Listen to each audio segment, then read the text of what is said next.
예, 반갑습니다. 8월달 온라인 수업 시작하도록 하겠습니다. 오늘 해야 될 부분은 조선 통치제도 중에서도 교육제도와 과거제도에 대한 그런 설명들을 한번 해보도록 할게요. 학습지는 북쪽에 제시되어 있는 학습지 44쪽 이죠, 그죠? 44쪽에 해당되는 부분이겠네요. 학습지 44쪽에 해당되는 부분들 여러분들 같이 펴서 보면서 하도록 하겠습니다. 자, 먼저 조선의 교육제도부터 볼게요. 조선의 교육제도에 이제 목적이 있겠죠, 목적. 어떤 목적으로 교육을 실시하느냐라는 겁니다. 우리가 뭐 지금 같은 경우는 교육이라고 하면은 뭐 민주적인 시민들을 길러낸다 이런 것들이 목적이지만 조선의 교육 목적은 매우 뚜렷했어요. 조선의 교육 목적의 핵심이 뭔가 하면 이겁니다. 관리 양성이에요, 관리 양성. 얼마만큼 실력이 있는 관리를 길러낼 것인가. 그래서 관리들이 좀 실력이 있었으면 좋겠다. 근데 관리들 실력을 뭘로 채우느냐? 바로 이 유교적 소양을 채워야 되겠다라는 거죠. 그래서 유교적 소양을 기르고 관리를 양성하고자 하는 것을 목적으로 조선의 교육이 실시된다라고 보면 됩니다. 그러면은 교육을 시키는 대상이 있어야 되겠죠. 주로 교육을 어떤 아들을 교육을 시키는가 하면 주로 양반 자제만 교육을 해요. 실제로 조선의 교육을 받을 수 있는 대상이 천민이 죄송합니다. 천민이 아니면 누구나 교육을 받을 수 있는데 실제로 교육을 받는 것은 거의 양반 자제만 교육을 받는다는 거예요. 그리고 일부 이제 중인들도 교육을 받기도 합니다. 그리고 간혹 가다가 일단 농민들의 아들이라 하더라도 뭐 이런 기술 교육 이런 걸 받는 경우가 있습니다만 흔한 경우는 아니고 대부분 양반 자제들을 대상으로 교육이 이루어진다고 보면 됩니다. 자, 교육을 시키는 기관 중에 가장 초보적인 교육시키는 기관이 바로 서당입니다. 서당에서는 초보적인 유학 지식을 가르쳐요. 그래서 제일 처음에 이제 한자부터 가르치죠. 그리고 천자문 떼고, 천자문 하고 나면 동문선습, 동문선습 떼고 나면 이제 뭐 소학 뭐 이런 것들을 배우기 시작합니다. 가장 초보적인 유학들을 배우고, 이제 그래서 당시에 교육기관들을 쭉 이제 따로 나열해 보면 먼저 서당이 있어요. 서당은 국가에서 세우는 건 아닙니다. 개인이 그냥 설립하는 거예요. 내가 좀 애들 가르치고 싶다. 나는 뭐 크게 이제 학문적으로 성공은 못했지만 애들 가르칠 정도는 된다. 이런 아들이 자기가 먹고 살기 위해서 서당을 지가 개인적으로 만드는 거죠. 사립학교 형태라고 보면 됩니다. 서당은 각 동네마다 있었고요. 이 서당에서 일정 정도 교육을 받고 수준이 오르면 향교나 사부학당에 들어갑니다. 여기에는 이제 지금으로 치면 중등교육, 그러니까 중학교, 고등학교 수준의 유아교육을 받는다라고 보면 돼요. 향교는 주로 지방에 설치되어 있었어요. 각 주요 지방마다 한 개씩 향교가 다 있었습니다. 동네에는 명륜동 지역에 향교, 동네 향교가 있고요. 양산 향교는 저쪽에 양산에 어디입니까? 지금 양산 여중 옆에 교동 쪽에 양산 향교가 있죠. 이런 것처럼 지방에는 향교가 있었어요. 그리고 서울에는 사부 학당이 있었습니다. 네, 학당이 4개가 있다는 뜻이죠. 동서남북 이렇게 했었겠죠. 그래서 사부 학당이라고 부르는 학당이 있었습니다.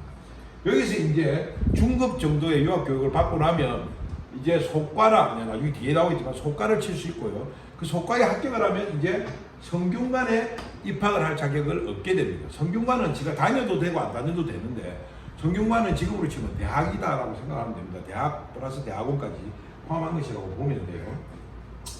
자, 그럼 성균관에 대한 설명들을 한번 해볼게요. 성균관은 어떤 교육기관인가 하면은 최고의 국립교육기관. 향교, 사부학당, 성균관 다 나라에서 세운 교육기관입니다.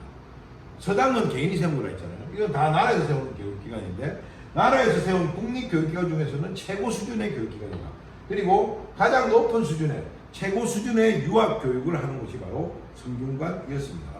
자, 그러면 아까 선생님이 이야기할 때 교육 대상에 중인들도 기술교육을 받는다고 했잖아요. 그러면 중인들을 대상으로 한 교육은 어떤 것이 있는가 한번 보겠습니다. 중인들은 주로 기술학을 배우는데 외국어라든지 천문학이라든지 의학, 법학 같은 하고 또 뭐 그림이라든가 사주팔자 뭐 이런 것들도 있었어요. 뭐 이런 것들을 또 뭐 수학 이런 것들도 있었고요. 이런 것들을 주로 배우는 이런 학문들을 우리는 기술학이라고 부르고요. 이런 교육은 아까 앞에서 말했던 이런 서당이나 이런 데서 안 시킵니다. 이거 외국어나 천문학 이런 걸 담당하는 관청들이 다 있어요. 그 해당 관청에서 교육을 시킵니다. 그래서 주로 이거는 중인들이 이 교육을 주로 듣는, 중인들의 자제들이 이런 교육을 듣는 그런 모습을 보여줍니다. 자, 이렇게 교육을 받아서 아까 말대로 관리가 되기 위해서 시험을 쳐야 됩니다. 이런 시험을 우리는 과거라고 부른다는 건 잘 알고 있죠. 조선시대의 과거제에 대해서 배울 건데요.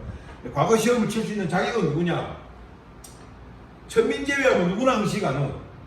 자, 여기서 하나 조선의 신분제도를 하나 볼 필요가 있는데요. 조선의 신분제도는 양인과 천민으로 나뉩니다. 우리는 흔히들 양반 쌍놈 이렇게만 구분하잖아요. 그게 아니라 천민이라면 여러분 잘 아는 노비라든지 백정이라든지 기생이라든지 광대라든지 이런 사람들이 천민이에요. 신분적으로 차별을 받는 사람들이죠. 반면에 신분별로 차별이 없는 사람들은 양인이라고 불러요. 자유인이죠. 물론 양인 사이에서도 차별이 있습니다.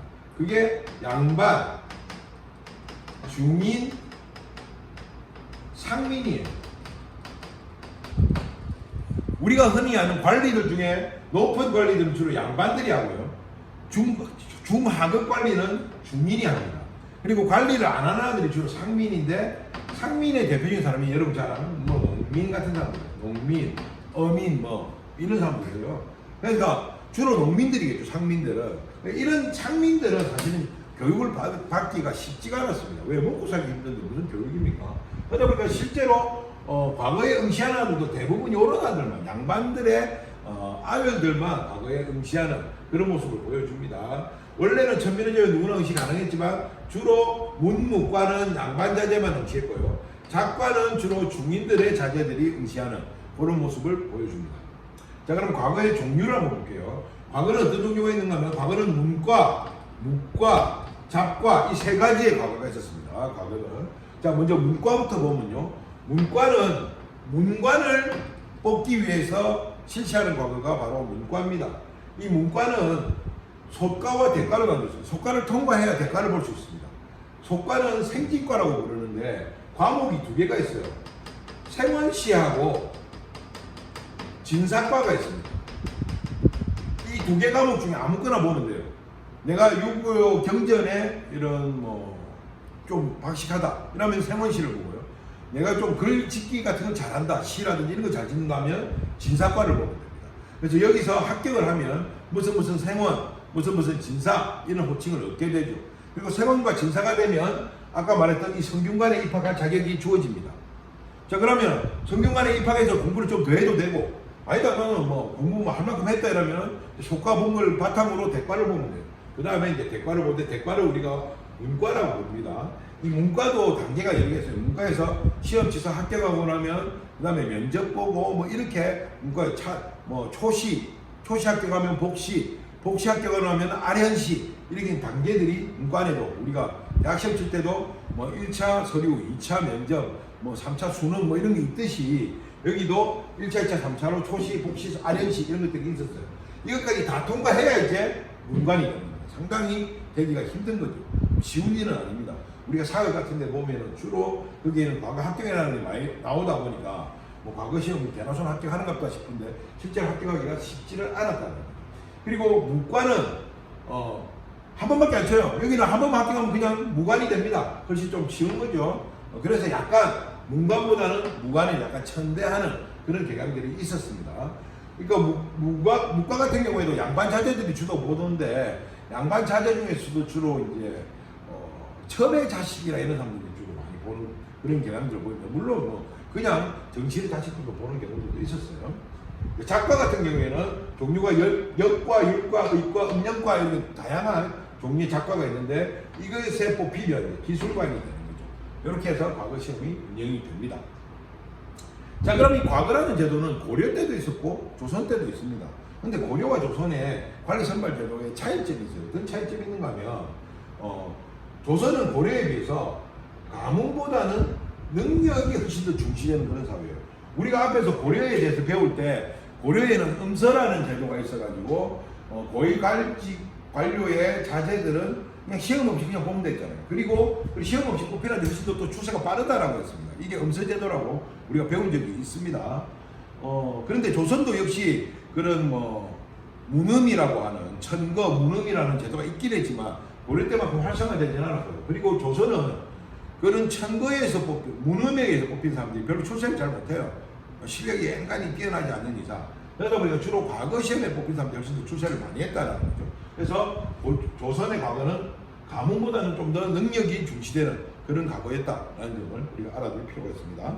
네, 다음 시간에는 이제 학습지 다음 넘어가서 민족 문화의 발달, 조선의 문화가, 조선 초기의 문화가 어떻게 발달했는지를 공부하도록 하겠습니다. 여기서 마치도록 하겠습니다. 수고했습니다.